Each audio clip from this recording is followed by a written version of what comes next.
اور اساتذہ کرام اور عزیز ساتھیوں، السلام علیکم ورحمۃ اللہ وبرکاتہ۔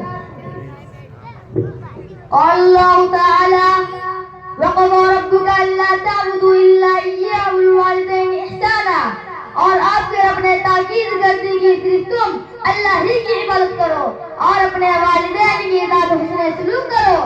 حسن سلوک کا مطلب یہ ہے کہ ان کی فرما برداری کریں، ان کا کہنا مانیں اور ان سے نرمی سے بات کریں اور ان کو کبھی ناراض نہ کریں۔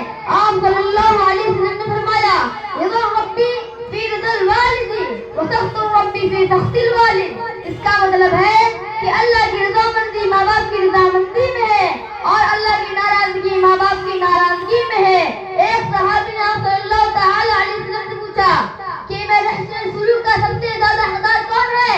تو آپ صلی اللہ علیہ وسلم نے فرمایا تمہاری ماں، دوسری مرتبہ پھر فرمایا تمہاری ماں، اور پھر تیسری مرتبہ فرمایا تمہاری ماں، اور پھر چوتھی مرتبہ فرمایا تمہارا باپ۔ اسی لیے ماں کے قدموں کے نیچے جنت ہے اور باپ جنت کا دروازہ ہے۔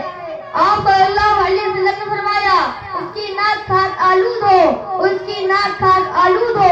پوچھا گیا کس کی؟ آپ صلی اللہ علیہ وسلم نے فرمایا جو اپنے والدین یا ان میں سے کسی ایک کو بڑھاپے کی عمر میں پایا اور ان کی خدمت کر کے جنت کو حاصل نہیں کیا، اور اگر نہیں کیا تو اس کی بدبختی کی نشانی ہے۔ اللہ تعالیٰ ہم سب کو والدین کی اطاعت کرنے کی توفیق عطا فرمائے۔ آمین۔ وآخر دعوانا الحمدللہ رب العالمین۔